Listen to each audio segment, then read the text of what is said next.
Hi friends, இன்றைக்கி நான் உங்களுக்கு பத்ரிநாத் கோயிலை பற்றி சொல்ல போகிறேன். பத்ரிநாத் கோயிலுக்கு நிறைய கதை இருக்குது. சங்க காலத்தில் நடந்த கதை, 1000 வருஷத்துக்கு முன்னாடி நடந்த கதைன்னு. நான் உங்களுக்கு எல்லாத்தையும் சொல்கிறேன். ஸ்டார்டிங்கில் நடந்த கதையை சொல்லட்டுமா? அதுக்கு முன்னாடி உங்களுக்கு நாரதர் பற்றி தெரியுமா? நாரதர்னா என்னது? அவருக்கு ஒரு பழமொழி சொல்லுவாங்கல்ல, நாரதர் கழகம் நன்மைக்கு. ஸோ அந்த மாதிரி அவர் என்ன பண்ணுறாருன்னா விஷ்ணு பகவான் கிட்ட போகிறார். விஷ்ணு பகவான் ஆதிசேஷர் பாம்பு மேலே படுத்துட்டு இருந்தாராம். அதுக்கு நாரதர் கேட்டாராம், நீங்கள் இந்த மாதிரி படுத்துக்கிட்டே இருந்தா அப்போ மக்கள் எப்படி சுறுசுறுப்பாக வேலை செய்வாங்க? நீங்களே இப்போ ரெஸ்ட் எடுத்துட்டு இருக்கீங்க, அப்போ உங்களை பார்த்துன்னா மக்கள் தெரிஞ்சுப்பாங்க அப்படின்ற மாதிரி சொல்கிறாராம். அதுக்கும் விஷ்ணு பகவான் சரி ஓகே, அப்போ நான் தியானம் பண்ண போகிறேன், ரொம்ப அமைதியான இடத்துக்கு நான் போகிறேன் அப்படின்னு சொல்லிட்டு கிளம்பி போகிறாரு. அவர் எங்கே போகிறாரு அப்படின்னா இமயமலைக்கு போகிறாராம். இமயமலை எப்படி இருக்கும்? பனி நிறைஞ்சு அமைதியாக நிறைய தண்ணீர் ஊற்றுலாம் இருக்கும்ல, அந்த இடத்துக்கு போகிறாரு.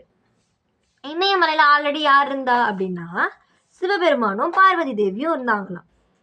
அவங்க இருந்த இடம் ரொம்ப ரொம்ப கம்ஃபர்டபுளாக வாட்டமாக தியானம் பண்ணுறதுக்கு தங்குறதுக்கு சூட்டபிளான இடமா இருந்ததுதான். அதனால விஷ்ணு பகவான் அந்த இடத்துக்கு போகணும் அப்படின்னு ஆசைப்பட்டாராம். ஸோ அதனால் அவர் என்ன பண்ணாருன்னா குழந்தை மாதிரி மாறிட்டு அவங்க வீட்டு வாசலில் போயிட்டு செம்ம அழையாம். பார்வதி தேவியும் சிவபெருமானும் வெளியே வந்து பார்த்தப்போ ஒரு குழந்தை மட்டும் அழுதுட்டு இருக்கிறத கவனிச்சாங்க. பார்வதி தேவி குழந்தை பாவம் ஹெல்ப் பண்ணணும் அப்படின்னு சொல்லி நினச்சாங்களாம். ஆனால் சிவபெருமான் ஒரு சில கொஷின்ஸ்லாம் கேட்டாராம். இந்த குழந்தை எங்கேருந்து வந்தது, குழந்தை நடந்து வந்ததுக்கான அறிகுறியே இல்லையே, எந்த காலடி தடமே இல்லையே அப்படின்ற மாதிரி கேள்விலாம் கேட்குறாரு. ஆனால் பார்வதி தேவி என்ன பண்ணுறாங்கன்னா குழந்தைய கூட்டிகிட்டு போயிட்டு குழந்தைக்கு சாப்பாடுலாம் ஊட்டி பத்திரமா பார்த்துக்கிறாங்க. அதுக்கப்புறமா பார்வதி தேவியும் சிவபெருமானும் குளிக்கிறதுக்காக வெந்நீர் ஊற்றுக்கு போகிறாங்க. அங்கே போயிட்டு திரும்பி வந்து பார்த்தா அங்கே அந்த குழந்தை என்ன பண்ணிச்சுன்னா டோர்லாம் லாக் பண்ணிடுச்சு. குழந்தை எப்படி டோர்லாம் லாக் பண்ணோம்? அங்கே தான் ஒரு சீக்ரெட். என்ன, நமக்கு வந்து ஆல்ரெடி தெரியும்ல யார் அந்த குழந்தைன்னு. ஸோ அப்போ சிவபெருமான பார்வதி தேவி வந்து பார்த்தப்போ டோர்லாம் க்ளோஸில் இருக்குது. அப்போ சிவபெருமான் என்ன சொல்கிறாருன்னா, இது வந்து விஷ்ணுவோடைய வேலை தான், விஷ்ணு தான் பிளான் பண்ணிட்டாரு அப்படின்ற மாதிரி கத்துறாரு.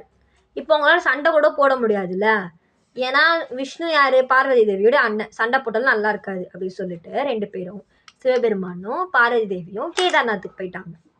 விஷ்ணு பகவான் பத்ரிநாத்லேயே தங்கிட்டார். இதுதான் ஃபர்ஸ்ட் ஸ்டார்டிங்கில் நடந்த கதை. இன்னும் கோயில் உருவானதுக்கு இன்னும் 2 கதை இருக்குது. அதை நெக்ஸ்ட் பார்ட்டில் பார்க்கலாமா? பாய்.